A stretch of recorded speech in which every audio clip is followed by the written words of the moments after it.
En principio, gracias por su participación en este ciclo de charlas Argentina, los próximos pasos. Entiendo que esos son momentos desafiantes para el ministerio. Sé que la Argentina ha recibido elogios internacionales, incluso en los Estados Unidos, por su pronta reacción a la pandemia. Sin ir más lejos, la revista Time ubicó al país en su lista de las mejores respuestas mundiales, a pesar de estar atravesando su noveno default y otros desafíos económicos. Bueno, mi primera pregunta para ustedes, ¿cuáles cree que fueron los factores claves del éxito inicial del país? La celeridad y la oportunidad que tomamos las medidas clásicas de la salud pública. Quizás en un siglo tan tecnológico, de tanta innovación tecnológica, muchos confiaron en alguna respuesta de esa tecnología. Y nosotros, sin perjuicio que por supuesto queremos utilizarlas a todas las tecnologías, hicimos la vieja receta de la salud pública que viene del medioevo, que es obviamente una estricta cuarentena junto con todas las medidas, porque tomamos de circulación, prohibir suspender las clases, suspender los espectáculos, suspender los deportes. Obviamente los trabajadores públicos no esenciales fueron liberados de concurrir al trabajo, es decir, fue un conjunto de medidas muy oportunas y muy en el primer momento. Usted piense que, por ejemplo, en Brasil el primer caso fue un día antes que en Argentina. Es decir, que prácticamente empezó más o menos conjuntamente con Brasil. Y creo que también ahí uno puede ver lo que son las diferencias cuando uno toma las medidas. La segunda cosa oportuna, me parece a mí, fue que logramos una gran adhesión social. En un gobierno nuevo, en una elección presidencial, en un país federal, que siempre es difícil, usted lo ve en Estados Unidos, logramos una unidad de acción por política sanitaria, no por política partidaria. Y esto me parece que tuvo que ver con también un activo nuestro en Argentina, con una unidad política y una unidad jurisdiccional. La tercera cosa, que hicimos una preparación tremenda del sistema de salud. Usted piense que el sistema de salud argentino hoy tiene, en 80 días, tiene un 35% más de camas de unidades de terapia intensiva. Esos son varios miles de camas, son 3.500 camas más. Y eso significa no solo respiradores, no solo el equipamiento, sino también el entrenamiento, el personal, bueno. Y todo eso hace que hoy, si bien estamos preocupados, tengamos más camas libres de terapia intensiva que el año pasado en la misma época. Esta es la época de las enfermedades respiratorias y las medidas de prevención que hemos tomado han disminuido las otras enfermedades respiratorias, más una vacunación muy, muy fuerte que hicimos de antigripal en todo el país, mucho más importante y mucho más anticipada que años anteriores. Y además también la restricción que hicimos durante unos meses, bajaron mucho los accidentes de tránsito. Eso también liberó muchas camas. Y también tomamos algunas medidas como postergar la cirugía programada, de tal manera que estas camas estén libres. Hoy tenemos, en verdad, un crecimiento muy fuerte de la utilización de las camas, pero todavía tenemos un margen muy alto. Lo que pasa es que empezamos a tener evidencia de circulación comunitaria desde hace 30 días. Y esto se da esencialmente en el AMBA. Usted sabe que el AMBA es una de las metrópolis más grandes del mundo.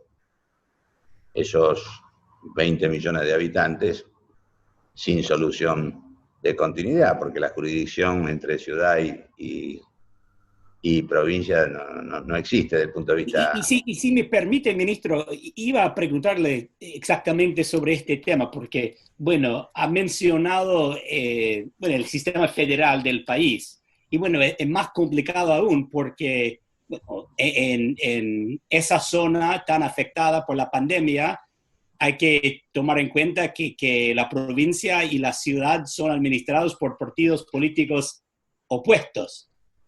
Bueno, ¿cómo ha sido la coordinación entre nación, provincia y capital?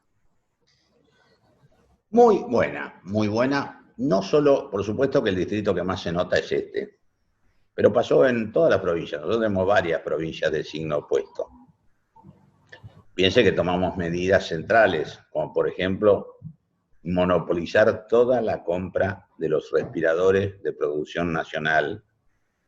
Eso significó que la distribución fue equitativa según necesidad y no según quién llegara primero o quién tuviera más dinero. Pero también ayudó que hemos incentivado en este tiempo para preparar el sistema de salud a la industria nacional. Entonces, por ejemplo, un recurso crítico que fueron los respiradores al principio, tenemos hoy producción casi excedente, vamos a empezar a exportar. En segundo lugar, los reactivos, que también fue un recurso crítico, hay producción nacional de reactivos, con algunas innovaciones inclusive. Y toda esta producción empezó a partir de marzo de este año. Sí, claro, marzo, y te diría que algunos en abril. Por ejemplo, la vestimenta, que también es un insumo crítico, la vestimenta de protección de los trabajadores, y tampoco no teníamos acá industria local ahí. Y trabajamos fuertemente y hemos desarrollado hoy la provisión prácticamente es totalmente de la industria local, aún de los insumos más críticos, como los respiradores especiales, los tapabocas, bueno, esas cosas. Pero todo esto fue un proceso de desarrollo muy fuerte y también hemos desarrollado el rol de rectoría de este ministerio en un país federal no es fácil. Nosotros hoy estamos trabajando muy fuerte con todo esto. Yo hago reuniones semanales y a veces 2 por semana, en momentos más difíciles, del Consejo Federal de Salud con todos los ministros a través de la vía, ¿no? Quiero decir, y ahí... Mi pregunta es, a pesar de todos esos logros y la coordinación que me parece excelente y toda la producción nacional del equipamiento médico muy necesario, Sí. y más de 90 días de cuarentena, al menos en la ciudad de Buenos Aires y el área metropolitana, sin embargo, bueno, vemos que el número de nuevos casos sigue en alza. ¿A qué cree que se debe ello? Porque a pesar de todos esos esfuerzos exitosos, el reconocimiento internacional de la respuesta argentina a la pandemia, no han podido lograr controlar el virus. No, bueno, lo que pasa ahí, yo también es cierto lo que usted dice, pero también es cierto que nadie pudo controlar el virus. Y los que creen haberlo controlado, rápidamente tienen que retrotraerse de esa opinión. Fíjese lo que ha pasado nada menos que en las últimas semanas con Nueva Zelanda, con Israel, con China mismo. Es decir, estamos en una situación nueva de un virus que no conocemos, que realmente tenemos muchas incógnitas, no solo terapéuticas, sino del comportamiento del virus.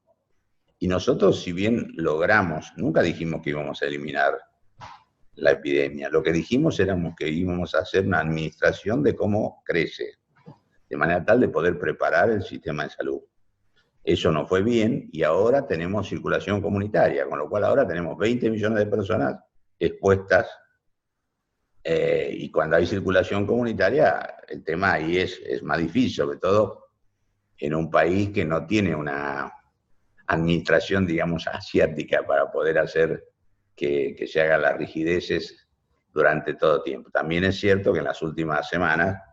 Pero cuando refiere a este estilo asiático, ¿qué significa? ¿Que hay una población no, que puede cumplir con las reglas o hay una administración más restrictiva, más... No, me parece que tiene que ver, obviamente, de Confucio en adelante, además los regímenes políticos, la dialéctica mando-obediencia en Asia no es lo mismo que en América Latina, sin culpar a nadie, no es un criterio de culpa, estoy diciendo que es bastante más difícil, de hecho, eso por un lado. Por otro lado, también es cierto que la gente tiene un agotamiento después de un cierto tiempo. Por otro lado, nosotros estamos en una situación económica previa muy, pero muy delicada. Entonces tuvimos que empezar a abrir no podíamos mantener. Entonces es cierto que hace ya un buen tiempo empezó una apertura, que significa una apertura industrial, después una apertura comercial, y la apertura comercial sobre todo genera mucho movimiento de gente. Sí. Y acá el tema siempre crítico es la gente, porque el virus se transporta en la gente. Sí. Entonces, Bueno, y esas aperturas tienen que ver con el desafío económico único en la Argentina. y con el desempleo económico y también con el humor social. Uno también no Sí. puede decirle a la Después de gente. tanto tiempo en cuarentena. Sí. Entonces hemos tratado siempre como gobierno de equilibrar esas cosas, privilegiando la salud, como bien dice el presidente, pero teniendo en cuenta los otros factores psicológicos, los factores que significan un cumplimiento importante. Nosotros igual creemos que el cumplimiento de la Argentina y de los argentinos fue muy bueno. Y probablemente a partir de mañana haya anuncios vinculados a un par de semanas de volver un poquito para atrás en la restricción para frenar la circulación del virus, junto con otras medidas. ¿Las medidas cuáles son? Básicamente la de transporte. Esta es una ciudad que le entran del cono urbano todos los días 6, 7 millones de personas y vuelven. Entonces eso es un circuito de contagio brutal y los barrios vulnerables son todos. Lo que pasa es donde hay mayor concentración demográfica, que esa es una realidad que Europa no tuvo. Por ejemplo, en los barrios vulnerables, las villas de emergencia, Sí. las velas, todas ellas, no hay experiencia en Europa de cómo No, por manejar nada, eso. nada de este tamaño al menos. Te dije Claro, 31. y además con una concentración demográfica Sí. tremenda. Por ejemplo, aunque a usted les sorprenda, porque a mí me sorprendió cuando empecé a mirar esto, en la ciudad de Buenos Aires la mayor concentración demográfica por superficie la tienen las villas de emergencia. Ministro, pensando un poco más en lo que estamos aprendiendo en esos días difíciles, no solamente del manejo de la pandemia, sino, bueno, de las debilidades de cualquier sistema de salud pública en todos lados. Ahora las debilidades de cualquier sistema público de salud son más obvios ahora, y repito, en todos los países del mundo. Lo que quiero saber un poco es si ha tenido la oportunidad de pensar un poco en las reformas estructurales que tal vez vaya a buscar y promover después de la pandemia, aprovechando de lo que hemos aprendido del sistema que ahora está enfrentando este desafío enorme e inédito. Estas circunstancias en donde hay toda una rotura del molde, una integración público-privado, que es la que logramos acá, cosas que antes duraban mucho y no se podían hacer, uno tiene que oportunidad de hacer reformas estructurales, porque esto seguro termina en una crisis, o ya estamos en una crisis, y yo tengo dos grupos trabajando por separado en las reformas estructurales post-pandemia. Bueno, en los pocos minutos que nos quedan, porque bueno, me interesa saber un poco más sobre esas reformas, pero antes de terminar con la entrevista, quiero saber un poco sobre el desafío, el peligro de su cercanía a Brasil, dada la, bueno, falta de control total de la virus allá y bueno, una estrategia bastante extraña y distinta que la de la Argentina y la mayoría de los países de la región. Bueno, no sé si ha tenido contacto con las autoridades de salud pública allá, pero bueno, mi pregunta es si ha sido un desafío para el ministerio su geografía y la relación tan estrecha entre esas dos poblaciones y economías. Claro, yo ya he hablado con 3 ministros Sí, desde que estoy, yo sí, hace de poco que estoy. salud, sí. Este último ministro es un militar.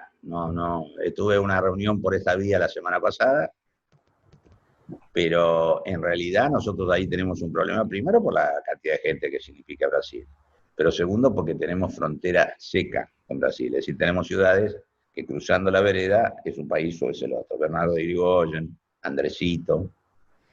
Entonces ahí tenemos problemas y tenemos muchísima vigilancia. Además tenemos un tránsito muy fuerte de camiones y también trabajamos muy estrictamente en el control de los camiones y de los camioneros, sobre todo. ¿Hay Entonces, coordinación binacional? Sí. sí, nosotros creemos que esto va a ser un tema largo y nos preocupa mucho que la población siga acompañándonos en la medida porque eso es fundamental. Ministro, agradecemos muchísimo su tiempo en esos tiempos muy difíciles y preocupantes, pero obviamente la Argentina merece el reconocimiento mundial que ha recibido por, como hemos hablado, su respuesta tan rápida y estricta a un desafío que, bueno, para todos es enorme.